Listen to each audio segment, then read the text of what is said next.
Hello and welcome to Friday's ITV7 Picks podcast, where me and Frankie are back again going through all of the 7 races on the penultimate ITV7 free-to-play game during Glorious Goodwood. Friday's game brings 4 races from the 4th day of the meeting at the West Sussex track and also 3 on the all-weather from Wolverhampton. Again, with a £75,000 jackpot on offer for the 3rd day running. Frankie, we're recording after watching the 2nd day at Glorious Goodwood. We obviously spoke about on the other podcast about the first day's goings on and all about Quick Thought and how that unfolded. The race of the day that we watched today was the Group 1 Sussex Stakes, and it was another unbelievable performance from Paddington, wasn't it? Yeah, just incredible, really. The horse is getting better and better and better. And he just knows how to win a race, doesn't he? I love to see that. We all like to see a classy win. We all like to see someone blitz the field and, everything go completely smoothly. But I like to see a horse that gets in a bit of trouble and shows a bit of grit and then still goes on to win. That's when you know a horse is really, really good. When they can do it from the front, they can do it when someone takes them on, they can do it, stylishly, they can do it on heavy or soft, but it was horrendous conditions. That horse is seriously good and incredibly versatile. Just is the best horse in the race and goes and proves it every time.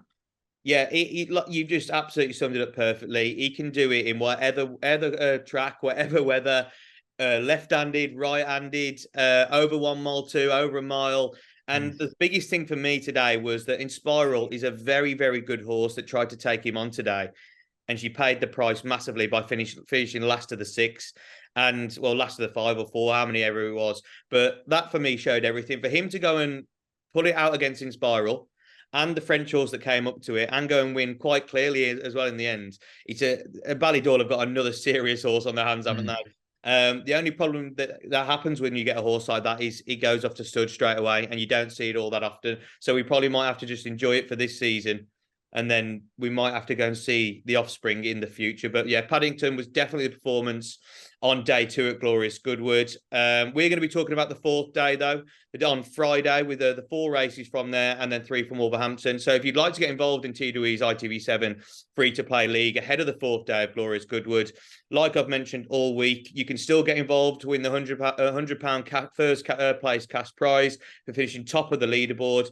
Look, even though we're 3 days into it, 4 days into it, if you can put some winners together at the top of the leaderboard, you can still win that cash prize. And like I said, mentioned at the top of the show, there is £75,000 up for grabs on the 4th day. So make sure you do get involved. If you do, just use the code T2E ITV7 to join our league. Details and the T's and C's will be in the description section below.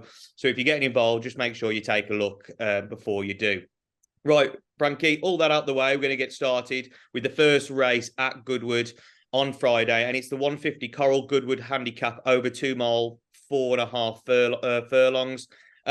This is one of the biggest marathon trips we have this week. Obviously, we had the Goodwood Cup over 2, but this is over slightly further. We have Calling the Wind at the top of the market, a nice winner last time out at 6-1. Tight Right at 8-1. Agagio at 10s for Gary Moore, Robert Johnson at 10-1, also 11-1, Tritonic, and then 12-1, bigger the rest. Look, we've seen these names, we've seen these horses all season long in these types of races, taking each other on. A lot of them seem to be going up the handicap, some seem to be going down the handicap.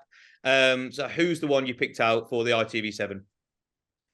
Yeah, it's I like these races, to be honest. And for all that we sometimes complain about the rain, when you get a proper staying race, I don't mind soft heavy ground and you're trying to find real tough horses in here.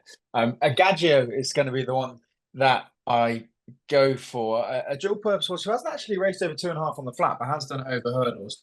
So the stamina is there. And the Goodwood form is what kind of stuck out at me, as well as soft ground form. But we've seen already this week, Lord Riddisford, that Goodwood form came good. The same with Ross Collin in the last on day 2. Horses that do perform at Goodwood tend to come back and continue performing at Goodwood. And Agagio has put in some great performances around Goodwood and on soft ground. So I think comes here with a pretty solid chance. His mark is slightly higher than what he had towards the end of last season, or when he won a couple of races on the flat last year. but still the last two performances haven't been too bad. And one of them was behind Courage Mon Ami, who we're all getting excited about on day one. So I think the ability is there. And yeah, I like the Goodwood form. I like the soft ground form. Well, we're starting on the same selection. I think that might Ah, be the first happy time all days. week. It's took us to the first show, yeah. But Agagio for Gary Moore, and it was bang on what you're saying about his Goodwood form, especially on soft ground. If you look back through his career, ever since when he joined Gary Moore a few years ago, he's gone on to race at Goodwood 7 times between 1 mile 3 and 2 miles. He's gone on to win 4 times, all of them coming on soft ground, and on another 2 occasions has finished second. One of them, like you mentioned, was behind Courage Mon Ami, which was only, I think, 2 3/4 lengths, which is an absolutely massive performance. Yes, it was over 1 mile 6, and he needs to go 2 mile 4 here. But he's still only on a mark of 87. He's gone over hurdles as well. End of last year was winning, has won already this year at Haydock as well, off a mark of 110 over hurdles. His run last time out was on good to firm, and he doesn't want good to firm. And I know the run when he finished second to Courage Mon Ami was on quick ground, but he doesn't want that. He wants soft ground. He like when it comes to Friday, even though it's supposed to be a little bit drier, there's still going to be juice in that ground because of how much it fell on the second day. So yeah, for me, Agagio ticks all the boxes, like you mentioned, Lord Ridderford and Ross Collin and other horses that have constantly run well at Goodwood. It is a track that you need horses that have performed there in the past that will go and do it again. He's a Goodwood specialist for a reason, and that's why we picked him. So he's 10-1 in the betting at the moment. So Agagio kicks us off, and hopefully he can go and do the business for Gary Moore and ourselves. Right, we go over to Wolves then for the second race on Friday's ITV7 game. And I'm not being funny, Frankie, but we've had some races this week that the people at ITV7 have chucked in to really, really try and trip us up. And I think this has got to be one of the worst ones, isn't it? It's the Apprentice Handicap over 1 mile 6. And looking through the field, there are some horses that have been running all their life and they just can't buy a win anywhere. Anyway, we've got to try and find the winner. You've got to try and find that little angle. Who is the horse you've gone with? Yeah, I'm just flicking my racing post across, just to make sure he has won a race. And it came on debut at Wolves. So there is a bit of course form. Yeah. It was his first start and he's run plenty of times since. It's G Long, who hasn't necessarily been putting in the best performances on the turf. But if you look exclusively at this horse's all-weather form, then it looks to be good enough to win a race like this. He stepped up to 1 mile 6 last time out of Bath on turf, and I know I just said his turf performance hasn't been that great. If there was one that stood out, it was probably that, because he was slow away and towards the back end of the race did finish quite strongly over the extra 2. So that suggests he's coming here in good form off of old all-weather form. If switching back to the all-weather goes as well as I hope it will, then G Long can hopefully get back to winning ways where he started. Yeah, Geelong was one I looked at as well. Obviously, Mohamed Tabdi taking off 5 of Paul Novacole. That's a nice angle into it. But the one I actually came down on, and I actually don't think this horse has won yet. So I hope it for the first time. Just looking through now. Yes, he has won, but it was a long, long time ago. It is Bufford for Ewan Williams and Benoit de la Sayet. Bufford's has some fair form of late over 1 mile 4. If you're talking about in this sphere, he was a really good second at Hamilton 4 starts ago in a Class 6 handicap, and then 2 starts ago at Wolverhampton over 1 mile 4 in a classified stake. It was a really close third. I'm just hoping that when coming back to Wolverhampton, he can have that similar bit of form, and the step up to 1 mile 6 might just bring that improvement because he has raced over 1 mile 6 earlier on in his career. Not too bad a standard. Obviously, off a mark of 46 now, and he's getting a bit of weight off some in the field. I'm hoping Buffer can get back to winning ways. It's been a long time for this horse, but hopefully back at Wolverhampton, that can do the trick and up in trip. So Bufford for me in that one. But that is a race that I think is the trickiest of the week to pick in the ITV7. So well done, anyone who finds the winner in that race. Going back to Goodwood for much better class of racing. We have the Group 3 Bonham's Thoroughbred Stakes over a mile. And Nostrum at the top of the market, 8-11, is representing big things for Sir Michael Stout and Ryan Moore. because this is a horse I've loved as a juvenile, and off the back of his debut run, obviously it came a bit later than what we've seen from other horses this season as 3-year-olds, but it was very, very impressive at Newmarket. Frankie, we have Docklands in at 9-2, who's obviously a handicapper going up into group company. Epictetus dropping back to a mile, who was thought to be the Derby horse. It's not that bad a race, but for me, and I hope you're on the same page, Nostrum just might be too good for these. I'm not, but I mean, I definitely could be. Maybe because I've got so wet today, I'm putting a little bit too thought into the ground because I Yeah. got rained on all day. And you know, we think about it, Friday is actually a long way away from this evening, and it probably will dry out. But I spent all day getting wet, James. So all I can think about is soft ground horses and testing conditions and Epictetus. I'm hoping some testing ground, even if it's just soft, might revive this horse a little bit. It can be hard to side with horses that don't go on from their 2-year-old career. But as a 2-year-old, second to August Road down at Doncaster on what was testing conditions, won his reappearance run at Epsom on soft ground, and then has been disappointed since. But they must think there's the ability there. Tried in the Dante, tried in the Prix de Jockey Club, again back into another group race at the Royal Meeting, and it hasn't really gone to plan. So back to 1 mile, maybe slightly slower ground. Hopefully, can revive that 2-year-old form. It might not happen, but I'm trying to take on the favourite here. See, I can understand where you're coming from with the soft ground, because even if a little bit more rain falls, let's say on the Thursday ahead of the Friday, it's going to continue to be soft heavy, isn't it? Yeah, there's plenty of racing that we'll all down the Exactly. same part of the track, really, isn't it? So Exactly, and that is my big worry for Nostrum. Like, if you can't tell, I am going with Nostrum, but I just think this horse, regardless of what the ground could be, is far much better than these horses. So I just think he might be able to get through on class.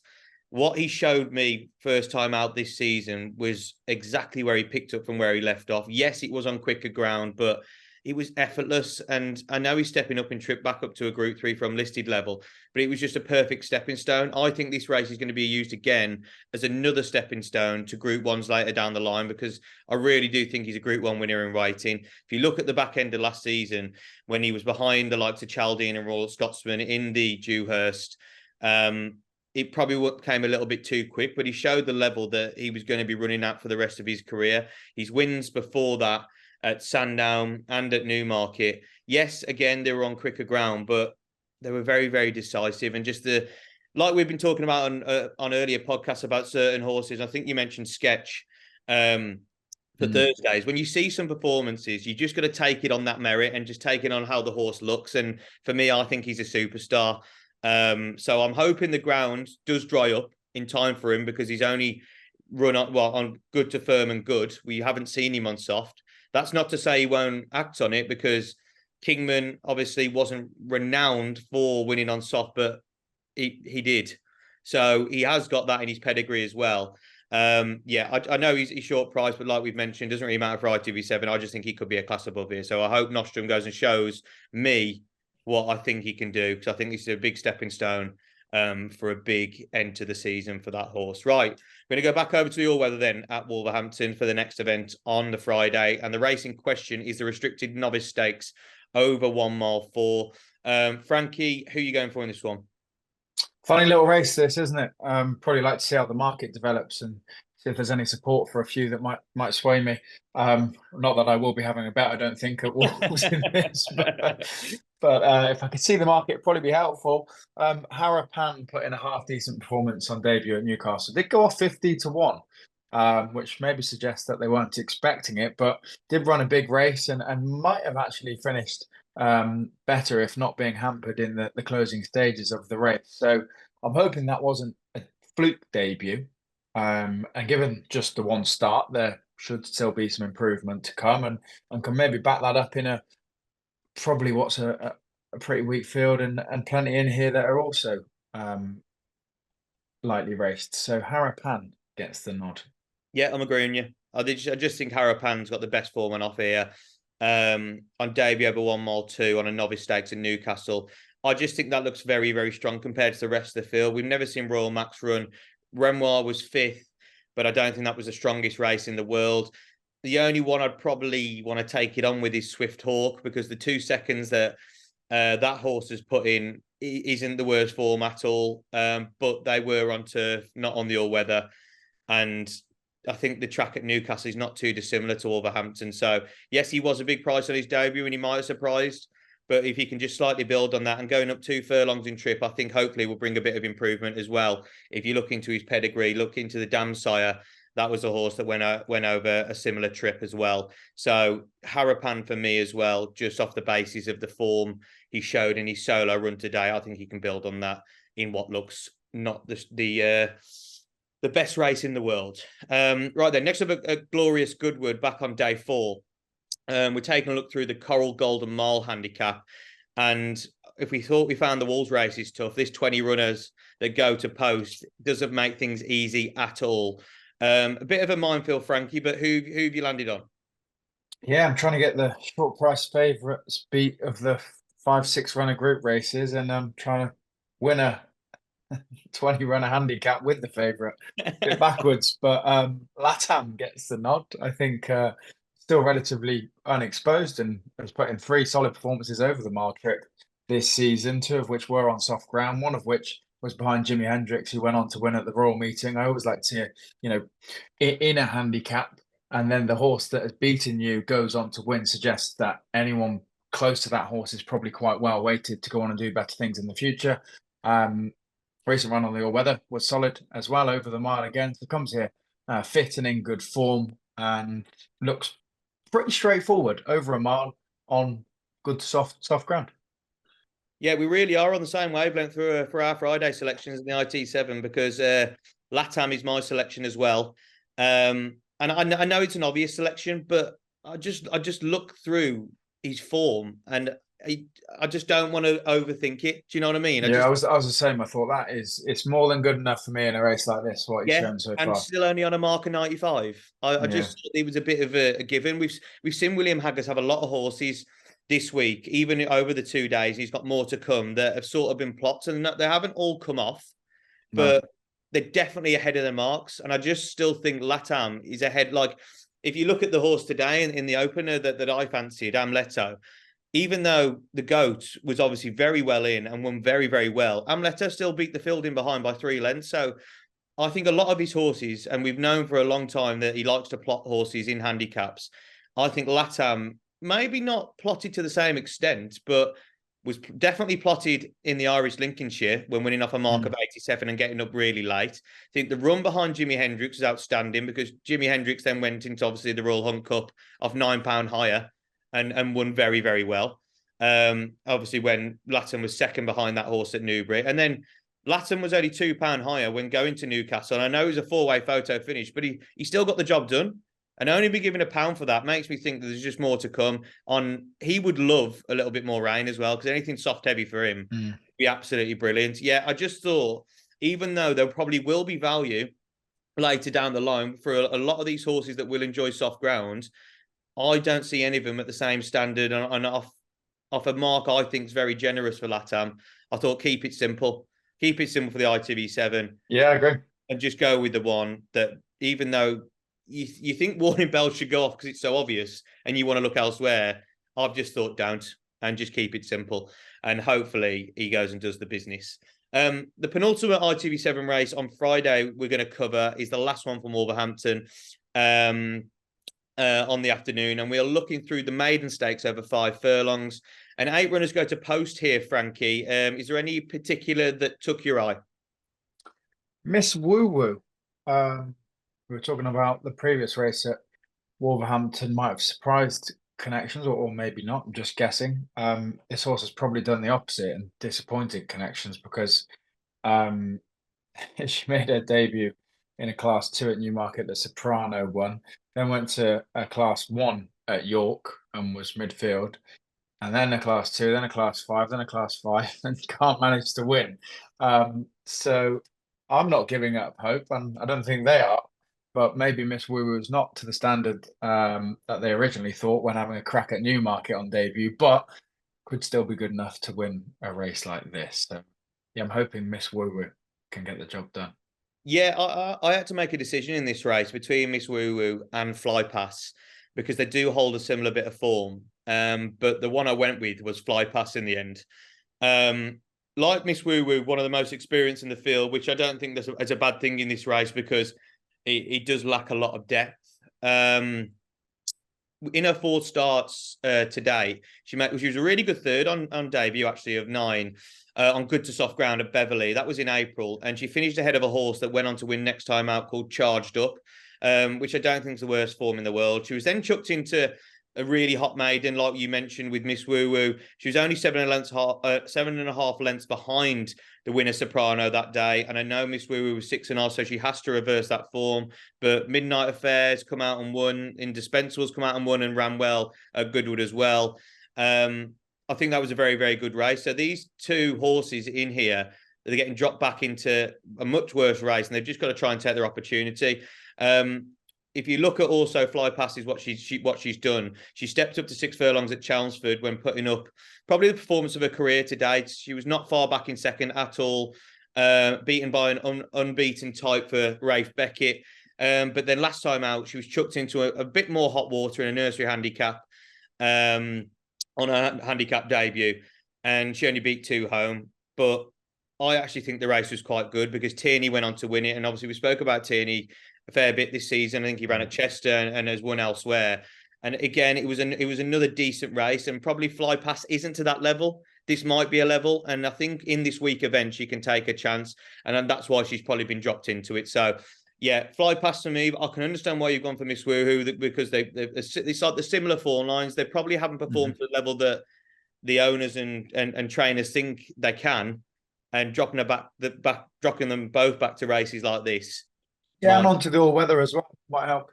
Yeah, exactly. I think they're just trying to find every single thing to get these horses to win, and it might be coming to last chance saloon for them, but one of them's got to win, and hopefully it's ours. So we're going to finish then on Friday selections and day 4 of Glorious Goodwood with one of the big races of the day. It's the Group 2 King George Qatar Stakes, and we have another hot favourite here in Highfield Princess. I know it's a horse we both talked about this season. It's a horse we both like. Obviously, what she's done throughout her career, 4 connections, has been absolutely superb, especially last season.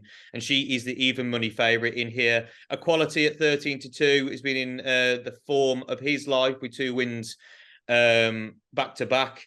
We also have in there Ladies Church 11-1 for Johnny Merton, Ben Cohen, Equilateral, the old boy, Paul Callahan's favourite horse. I think he mentions it every time. Yeah. At 12-1, Macarova at 14, Silky Wilkie at 20s, and 20-1 bigger the rest. I know you've gone against the favourites in these group races so far. Are you keeping with that trend, or are you going with Highfield Princess?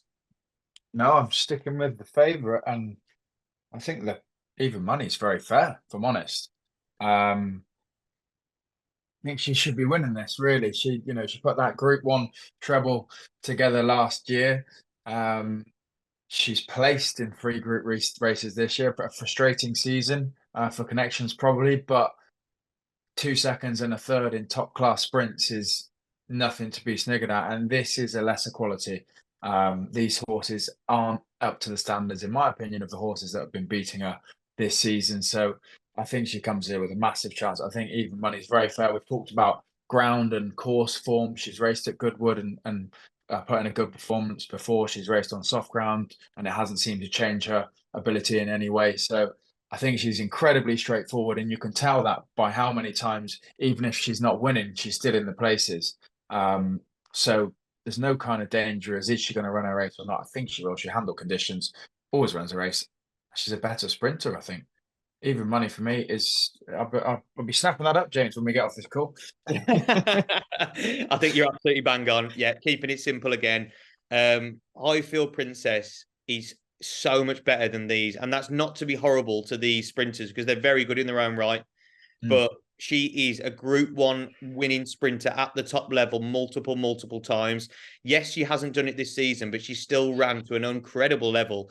Her run at Ascot behind Bradsell was getting weight that day. If you run behind Azure Blue was getting weight that day. And then to run 4 or 5 days later, back up to 6 furlongs in another absolutely top-class sprint event.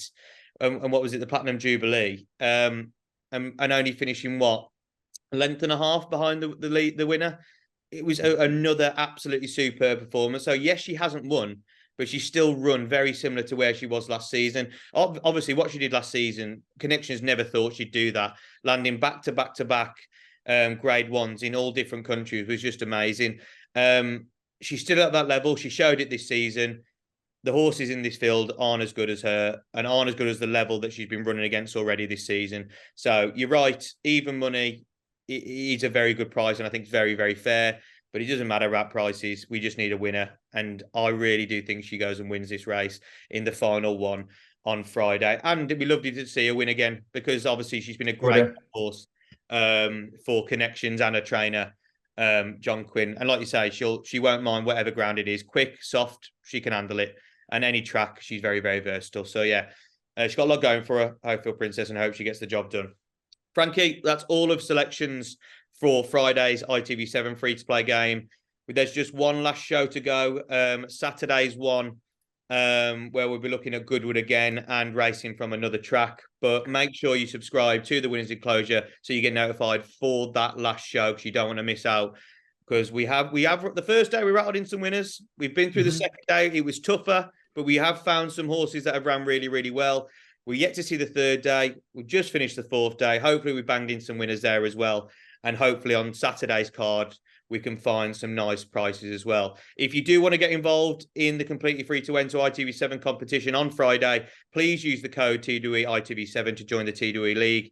£100 first place prize will always be up for grabs if you finish top of the leaderboard at the end of the week. You can even do that probably on the last day, depending on how many people have had winners across the week. And like I mentioned, third day on the trot on Friday, £75,000 up for grabs if you do manage to win the ITV7.